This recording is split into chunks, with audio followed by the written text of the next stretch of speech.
Assalamualaikum warahmatullahi wabarakatuh.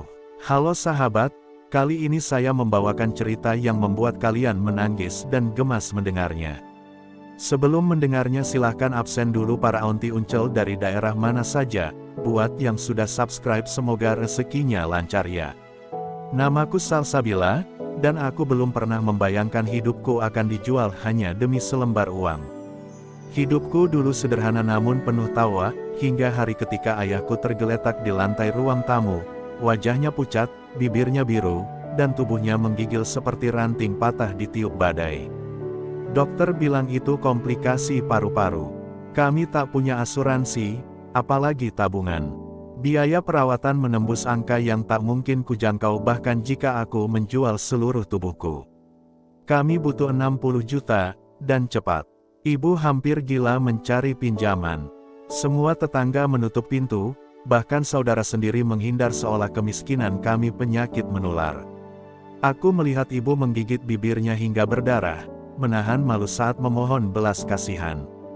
Aku, anak sulung yang hanya lulusan SMA dan bekerja serabutan sebagai pelayan warung, tak punya daya. Dunia seakan mengejek kami dari setiap sudut, menertawakan perjuangan kami yang sia-sia. Suatu malam, ketika aku sedang mencuci piring di belakang rumah, Bu Yuni, tetangga kami yang dikenal dekat dengan para turis, mendekat dengan tawaran yang menamparkan harga diriku. Ada pria Arab, namanya Khalid. Dia butuh istri kontrak, 6 bulan saja, demi izin tinggalnya. Dia akan bayar 60 juta tunai. Kamu cocok, cantik, muda, nurut. Kalimat itu menusuk telingaku seperti pisau tajam. Aku ingin marah, ingin muntah, ingin teriak bahwa aku bukan barang jualan. Tapi kemudian aku melihat ibu yang duduk memeluk lutut di sudut dapur, wajahnya kosong seperti telah kehilangan segalanya. Malam itu aku tidak tidur. Aku hanya menangis diam-diam di bawah selimut lusuh, menatap langit-langit yang retak. Aku mencoba mencari alasan untuk menolak, tapi bayangan ayah yang terbatuk darah terus menari di benakku. Apa aku egois jika menolak? Apa harga diriku lebih berharga dari nyawa ayahku sendiri? Akhirnya, dengan tangan gemetar, aku menjawab, iya, keesokan harinya. Tapi aku menetapkan satu syarat, tidak boleh ada hubungan suami istri. Ini hanya formalitas. Pernikahan tanpa cinta, tanpa ikatan hati.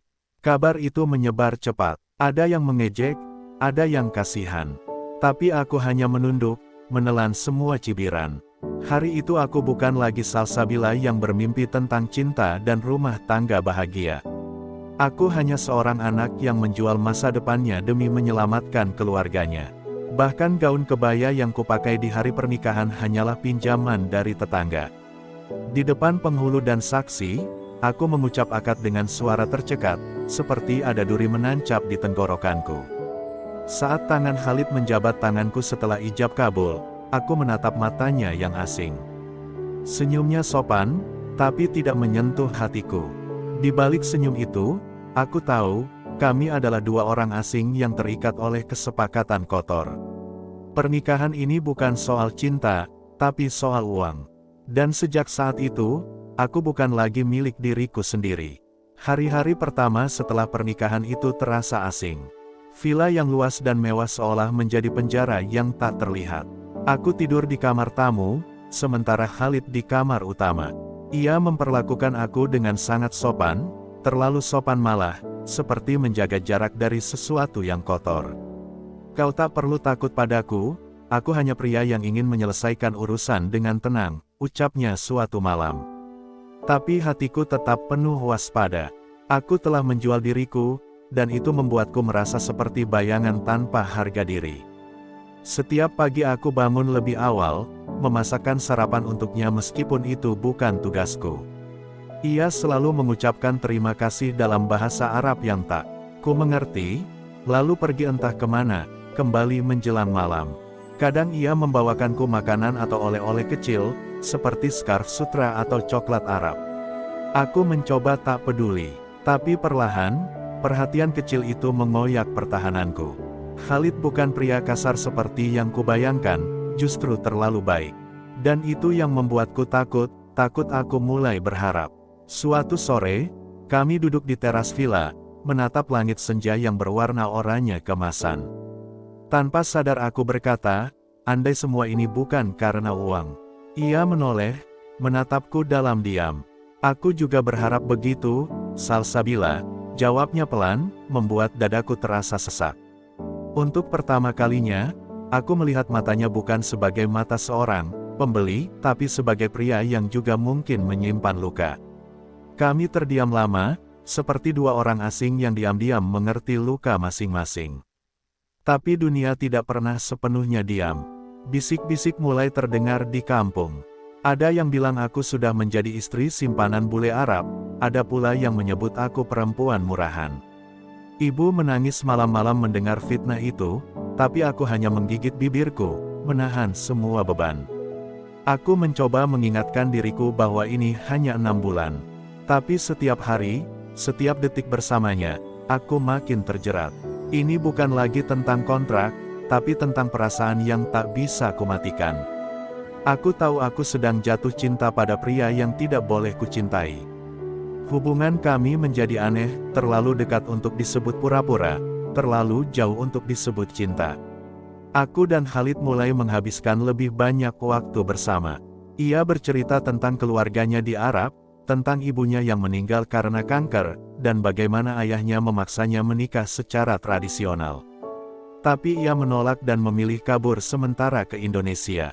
Aku ingin bernapas, Salsabila, dan anehnya, aku merasa bisa bernapas saat bersamamu, katanya, menatapku dengan mata teduh yang tak bisa kujauhkan dari pikiranku semalaman. Namun, ketenangan itu tidak bertahan lama. Suatu malam aku diam-diam masuk ke ruang kerjanya, hendak mengembalikan map yang terjatuh. Tapi aku menemukan sesuatu yang membuat darahku membeku, tiket pesawat pulang ke Riyadh 2 minggu lebih cepat dari kesepakatan kontrak, disertai 1 lembar surat berbahasa Arab yang entah kenapa membuat dadaku sesak. Saat kutanya, Khalid terdiam lama, lalu berkata, aku harus pulang untuk menikah, perjodohan dari ayahku yang tak bisa kutolak lagi. Dunia seolah runtuh di hadapanku. Aku tertawa hambar, pura-pura kuat. Jadi, semua ini hanya hiburan sebelum kau kembali pada takdirmu. Khalid menggeleng, matanya memerah. Tidak, kau bukan pelarian. Kau adalah satu-satunya alasan aku ingin tetap di sini. Tapi semua kata itu tak lagi penting. Uang 60 juta itu mungkin sudah menyelamatkan ayahku, tapi ternyata itu pula yang mengubur hatiku hidup-hidup. Aku menangis di kamar sendirian malam itu, sambil memeluk bantal yang masih harum parfum miliknya. Keesokan harinya, aku mulai menjaga jarak.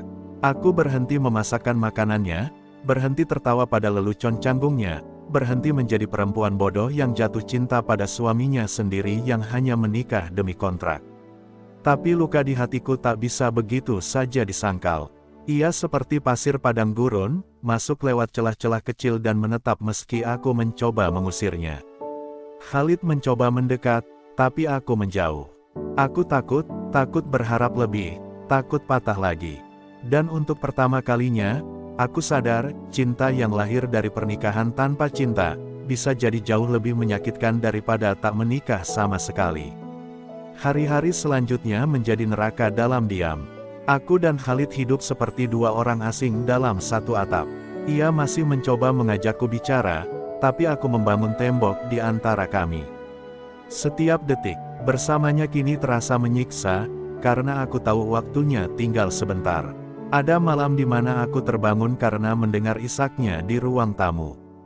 Khalid menangis. Lelaki itu, yang selama ini kukira kuat dan tak tersentuh, ternyata menyimpan luka yang lebih dalam dari yang bisa kubayangkan. Suatu pagi, ia memberiku sesuatu yang tak pernah kuduga, kalung emas mungil dengan liontin berbentuk bulan sabit. Aku tahu ini tak akan menebus semuanya, tapi aku ingin kau tahu, di dunia ini, ada seseorang yang mencintaimu dalam diam, dan mungkin untuk selamanya. Aku menatapnya, dan tangisku pecah. Kenapa harus ada perasaan seindah ini dalam hubungan yang dibatasi waktu dan kontrak? Kenapa harus datang cinta saat kepergian sudah di depan mata? 3 hari sebelum kepergiannya, Khalid jatuh sakit. Tubuhnya panas tinggi dan ia menggigil. Aku panik, tak peduli lagi pada egoku. Aku merawatnya, mengompresnya, bahkan tidur di lantai samping ranjangnya. Di saat itu, ia menggenggam tanganku dan berkata dalam bahasa Indonesia yang patah, "Kalau aku mati di sini, tolong, bilang pada ayahku, aku bahagia, karena pernah mencintaimu." Kalimat itu menusukku lebih dari apapun. Cinta kami memang tak biasa. Tapi itu nyata, terlalu nyata untuk disebut sekadar akting dalam pernikahan palsu. Keesokan harinya, Khalid memaksaku duduk di sebelahnya. Aku akan batalkan penerbangan itu. Aku akan pulang, tapi hanya untuk jujur pada keluargaku, bahwa hatiku sudah tertambat di sini. Aku menatapnya dengan mata berkaca. Dan setelah itu, tanyaku, ia terdiam. Tak ada jaminan, tak ada janji bahagia. Hanya tekad seorang pria yang ingin memperjuangkan sesuatu yang mungkin tak pernah diizinkan oleh dunianya. Dan saat ia akhirnya berangkat ke bandara dengan koper kecil dan mataku yang tak pernah lepas menatap punggungnya, aku sadar, kali ini bukan hanya dia yang pergi. Separuh hatiku ikut bersamanya, meninggalkan tanah ini tanpa kepastian akan kembali. 3 minggu telah berlalu sejak Khalid pergi. Hari-hariku kembali sepi, bahkan lebih sunyi dari sebelum aku mengenalnya.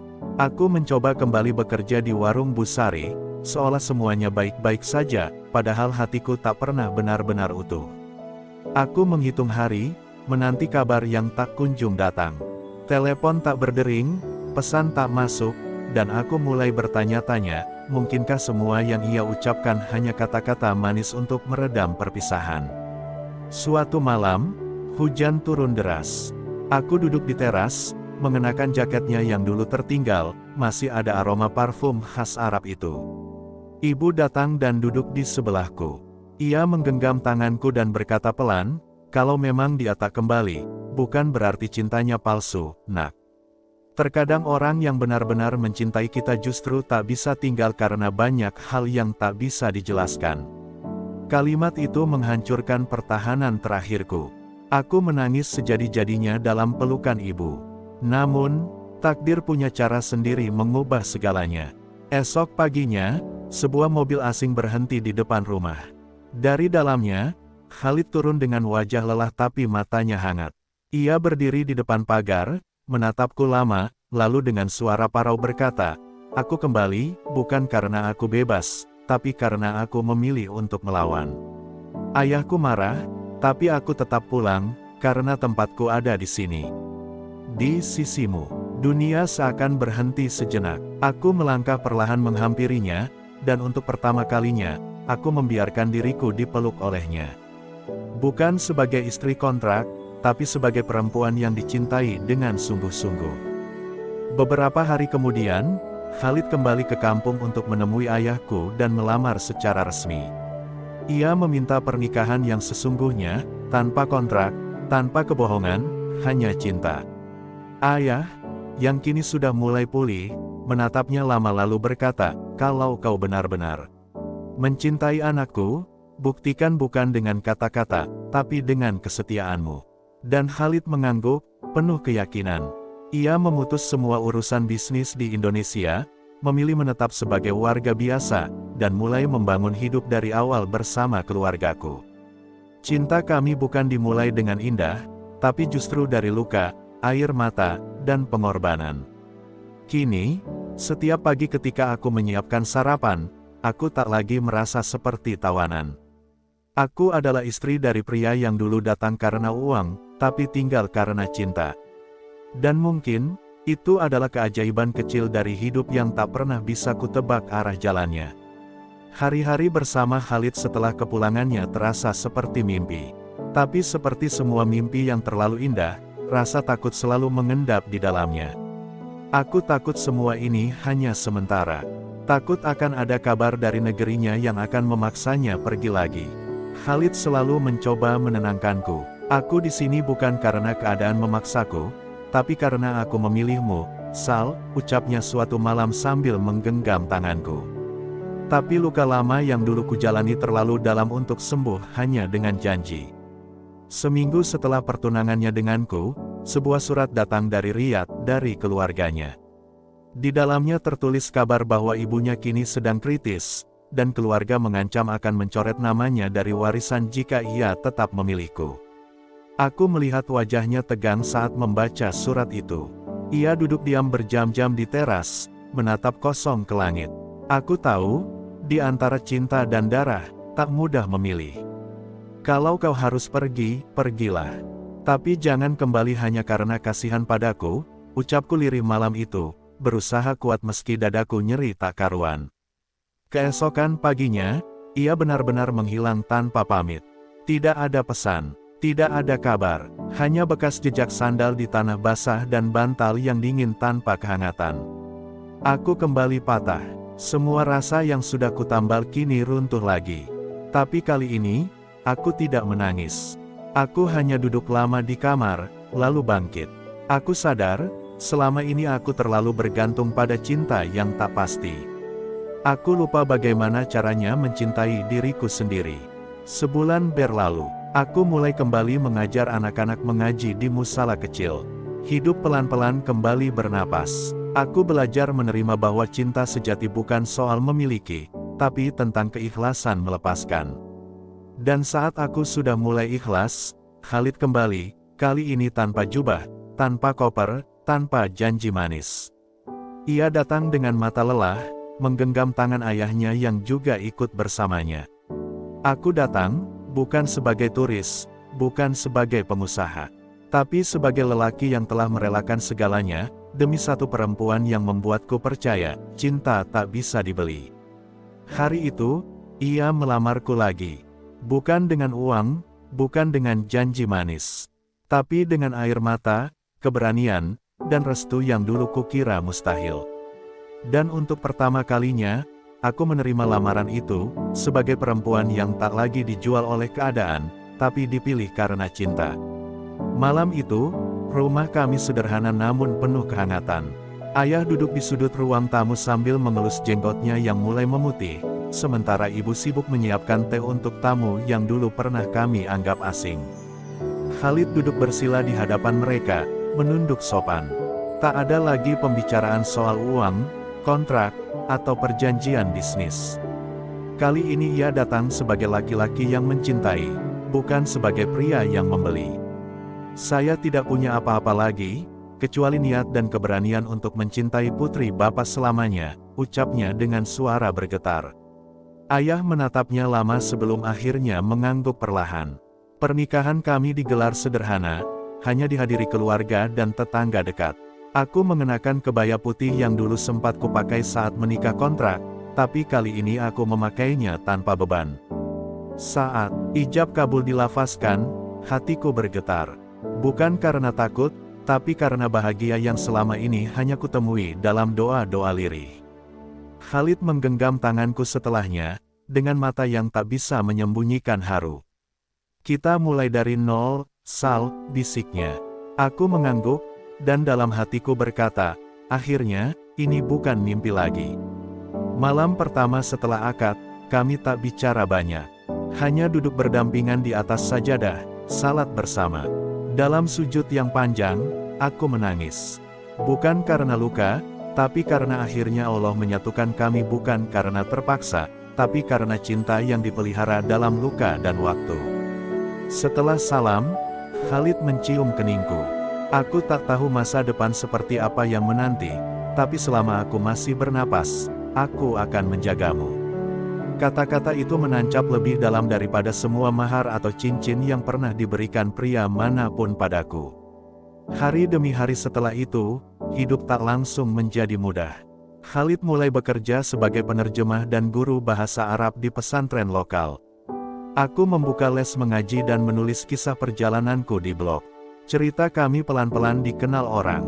Banyak yang terinspirasi, banyak pula yang tak percaya bahwa cinta bisa lahir dari hubungan yang dulu dilandasi kebutuhan. Tapi kami tak peduli. Kami tahu, cinta yang tumbuh dari luka jauh lebih kuat daripada cinta yang lahir dari kemewahan.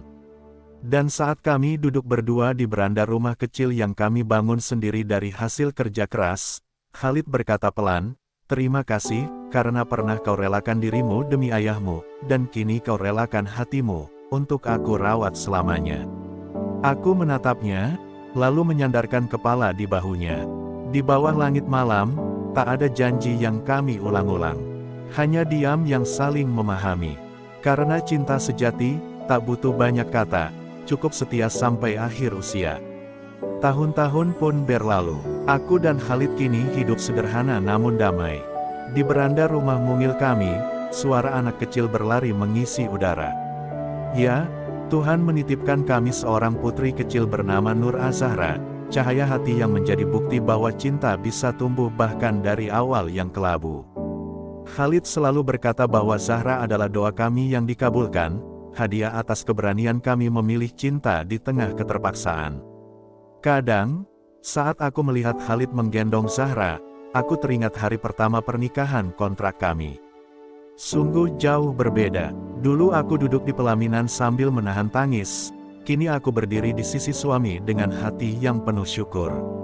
Kami bukan pasangan yang sempurna, tapi kami tahu cara saling menggenggam saat badai datang. Dan itu, bagi kami, lebih dari cukup. Di suatu senja yang indah, Khalid berkata, "Jika waktu bisa diulang, aku ingin menikahimu dari awal tanpa embel-embel kontrak, tanpa kebohongan. Hanya aku, kamu, dan niat yang tulus." Aku menatapnya, menahan air mata. Tapi kalau bukan karena jalan itu, kita takkan pernah benar-benar tahu apa itu ketulusan. Karena memang begitulah hidup, seringkali cinta terbaik justru hadir di balik luka terdalam. Kini, kisah kami menjadi pelajaran, bahwa cinta sejati tak lahir dari kemewahan, tapi dari keberanian untuk tetap tinggal saat segalanya tampak rapuh. Dan jika kau pernah merasa tak layak dicintai karena masa lalu, ingatlah bahwa cinta yang datang dengan hati bersih akan selalu menemukan jalannya pulang. Terima kasih kepada semua sahabat YouTube yang telah mengikuti kisah penuh haru ini sampai akhir. Semoga cerita ini memberi pelajaran berharga tentang makna cinta, keikhlasan, dan pengorbanan. Semoga hidup kalian selalu dipenuhi cinta yang tulus, dimudahkan dalam segala urusan, dan dijauhkan dari cinta yang hanya singgah untuk melukai. Terima kasih atas like, komentar, dan dukungannya. Jangan lupa subscribe untuk kisah inspiratif lainnya, dan bagikan video ini jika menurut kalian kisah ini layak jadi pelajaran hidup bagi yang lain.